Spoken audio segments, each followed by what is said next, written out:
The houses with the straight, clean roofs are the ones that the white people bid on. The black people could bid on the houses where the roof pants are sagging. When the roof got a little swagger.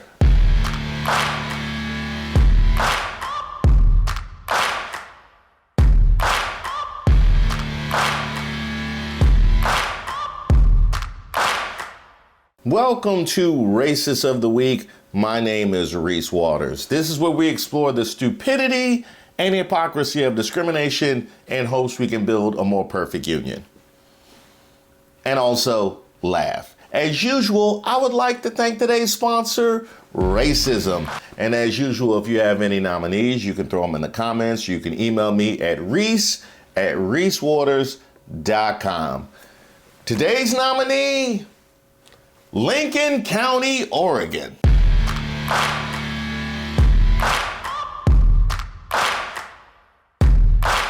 And by the way, since we're talking Oregon, I want to send a shout out to the great Bill Walton, his family, and as well as all those that we lost in 2024.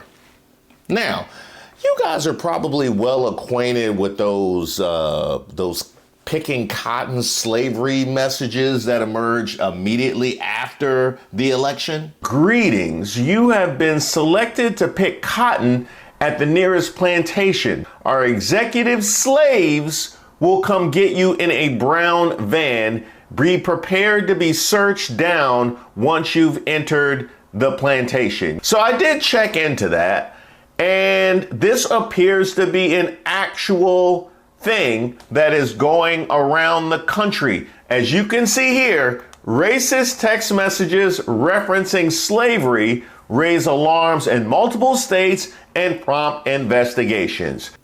I ain't getting nothing. I guess I'm in the house. Well, here we are, still weeks removed from the election, and we get this.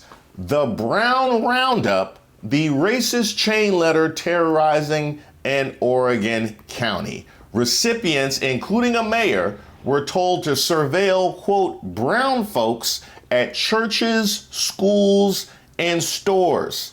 A racist letter campaign in Oregon is encouraging white people to report people of color they suspect are undocumented to DHS. Now that's interesting, because if the issue was people infiltrating the United States, then why would only there be white people that you're asking to do it? So I can't participate? Is that what you're saying? It's like you don't consider me a whole human being. Tell me you racist without telling me you racist. I didn't realize that Brown Roundup was one of those white jobs. A racist letter reportedly circulating through Lincoln County, which has a population of about 50,000 people and is located on the state's western coast, encourages residents to surveil and report, quote, brown illegals who you suspect are here in our country on an illegal basis to the Department of Homeland Security. The letter implores white locals to help facilitate the largest roundup of brown illegals in our country, referring to Trump's pledge to begin mass deportations of approximately 11 million people, and promises white residents a chance to seize the victims' homes. Now I see why we weren't invited to Brown Roundup. Now that makes sense. Yeah. The same country that would have redlining and refuse us participation in the GI Bill and things of that nature, they certainly wouldn't be offering us access to these homes. No. I wonder what kind of technology they're using to determine which browns are illegal and which browns are illegal. They are really advanced in these white supremacist communities. Also not lost on me is that this is referred to as a roundup. Yeah, as in cattle.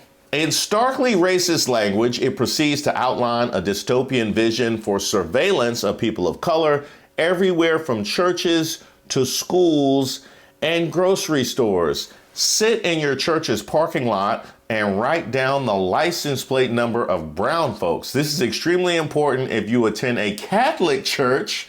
Many brown folks are Catholics. Shopping. Again, if you see a bunch of brown folks getting in a car, write down the plate. Schools, as you wait in line to pick up the kiddos or the grandkiddos, they're using cutesy language for the Brown Roundup. Did they get a marketing company involved to try and sell the Brown Roundup? Your neighborhood, you know where the brown folks live in your neighborhood. Again, record the plate. If you see a construction crew and or a landscaping crew who have brown folks, write down the name of the company and a phone number. Now, a couple things I want to highlight here. There were no white collar jobs that were named. No, they went with construction and landscaping. Yeah, it's fascinating that specifically those two. They didn't want to go to cherry picking or anything like that. They didn't want to go to cotton picking. There's always the cotton picking. You have to appreciate, as much has been said about how far these Christian nationalists are removed away from actual Christian principles. You know, far be it from me to feed the hungry and take care of the sick. As much as we've already been having those conversations, what I particularly appreciate about the Brown Roundup, they are asking people to surveil Browns at church. At church. So it's not just so much that you are so far divorced from your Christian principles. We actually want to also bastardize your Christian experience, like your actual Christian experience. Because you know, they love them a Catholic church. Oh, that's going to be a liability. That's going to be a liability for them. Now, can you round them up when they're in confession? Just have some kind of booth where the doors close and they can't come out?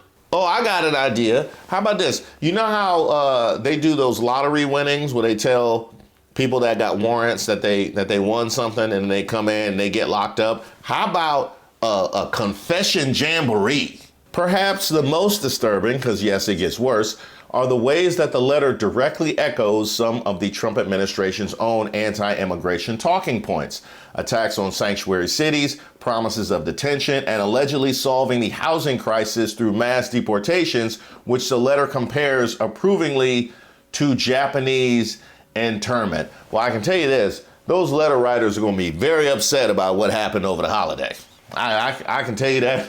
I can tell you that right now. They are not pleased with Elon Musk's heel turn on Maga. I would like to see what the revised version of these letters look like. You also have to appreciate the solving of the housing crisis by targeting construction crews. Yeah, they didn't really finish the thought on that one, you know.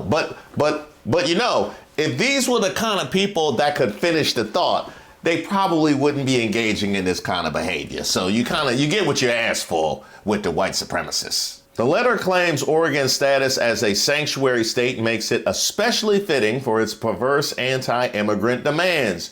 We have received information brown folks who are currently in Idaho and Montana are planning to move to our state because they believe it will be safer for them. So don't limit the license plate to just Oregon. Brown folks from any state will be able to be reported to the Department of Homeland Security. Now, what I can say is that it's safer for just about anybody that leaves Idaho and Montana. Like it really doesn't matter what direction you go in when you leave Idaho and Montana, it's going to be safer. And it outlines Trump's vision for how deportations will be enacted, writing, "The brown folks will remain in county jails until the camps are completed in Texas.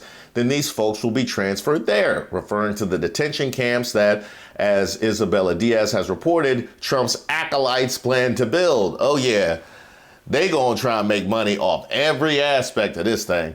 When the brown folks are rounded up, the letter continues, their properties will be confiscated just like the properties belonging to the Japanese in California were during World War II. So within a short term, there'll be a whole lot of homes on the market for us white folks to purchase. And with the inventory so high, the prices will be very low and affordable. Now, again, I understand that I've already established when it comes to these white supremacists, you get what you ask for. Why would you put that in the letter? You know, I just, because y'all always want to attack us for, music and how many people just admit to things in music. It's like, hip hop is just now one long confession set to a beat. They put this in the letter for the Brown Roundup. What's wrong with y'all? I would also like to ask, so you mentioned that there'll be a lot of affordable houses for us white folks, but I don't know if you are aware, there are non-white folks who are in fact citizens. In fact, I happen to be one. So can I bid on the house, or like how exactly does that work? I mean, are you setting this? Are you reinstituting redlining, or like what? How is y'all have a whole plan through? Clearly not. I know. The houses with the straight clean roofs are the ones that the white people bid on. The black people could bid on the houses where the roof pants are sagging. You know, when roof pants are sagging, when the roof got a little swagger, those are the ones. You know what I mean? So we'll hold a whole separate auction for y'all for the roofs where the pants are sagging. But it's going to be like a couple days later, just to give y'all time to show up. CPT. It's unclear how many people have received the letter, but the recipients included local lawmakers in the city of Toledo, including its mayor, who received a copy in the mail. Portland NBC affiliate KGW reported. He and other local officials have publicly condemned the letter. In a Facebook post, Lincoln County Sheriff Curtis Landers characterized it as harmful, divisive, and inconsistent with the values we uphold as public servants and community members. Quote, "We strongly advise against engaging in activities such as those outlined in this letter, including collecting or sharing information about individuals based on their demographic or perceived immigration status." His post also notes that state law generally prohibits the inquiry or collection of an individual's immigration or citizenship status or country of birth, and that the sheriff's office does not inquire about, document, or share such information with ICE. Well, I can't imagine, how this might damage the fabric of the community. I mean, for one, you have people out here trying to surveil their neighbors with no actual mechanism of determining who is and who isn't legal. So then you're going to have the Latino community up in arms, knowing that they could be targeted, and in fact probably are being targeted at any time by any person who happens to be white. Then you put on top of that the fact that you apparently are unwilling to accept any bids on any of these houses or any participation from black people or Asian people or indigenous peoples. Not that we would want to participate. It's just the fact that you have communicated by virtue that we can't participate who in fact you see as being truly native to this country. So you have in fact completely segmented the entire society. And you done bastard out what? Church? What was it? Church? Schools? Are you sure you didn't want them surveilling like the games, the Little League games? Like, why don't we dirty that up? I mean, you went with kiddos and grandkiddos, so you certainly are appealing to the family-oriented Oregonian. That I know. Now, as far as them saying discouraging people from participating in this kind of behavior, obviously not everybody got the message, because we all saw this story in the same region out in Colorado, where a man allegedly followed a news reporter for 40 miles to his station, where he attacked and strangled him after accusing him of not being an American citizen. The Grand Junction Police Department responded to a call of an assault in progress on December 18th, according to an arrest affidavit obtained by the Associated Press. The incident began when 39-year-old Patrick Thomas Egan, there he is, there's There's three named Patrick right here, parked beside reporter J-Ron Alex's news vehicle at a stoplight and shouted something similar to, "Are you even a U.S. citizen? This is Trump's America now.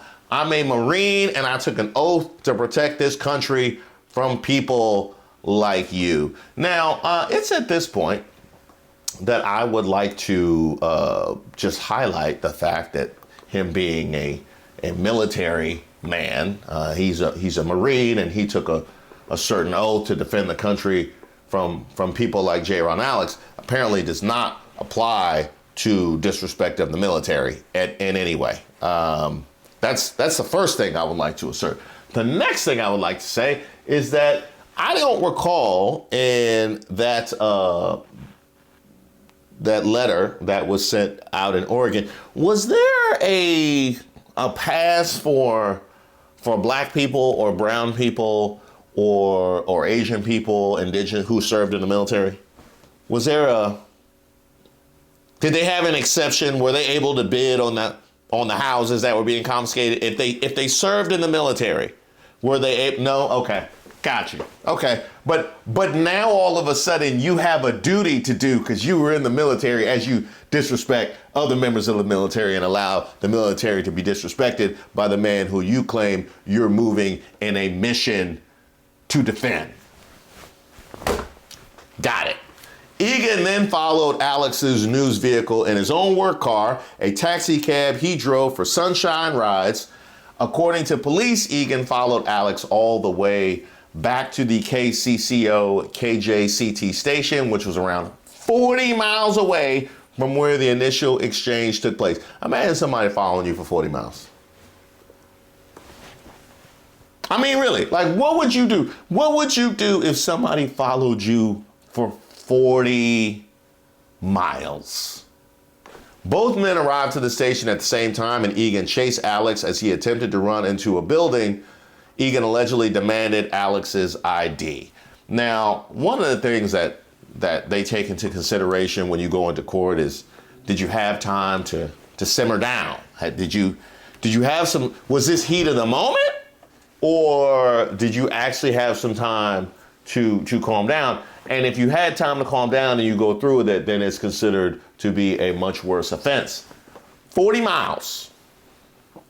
40 miles. This man had to do turns. This man had to put his blinker on. This man had to watch traffic. This man had to stop at stoplights. This man had to weave other cars on the road while keeping that same energy. Then again, if we being honest, having to drive for 40 miles probably made him more mad. That probably made him more mad, if we're being for real.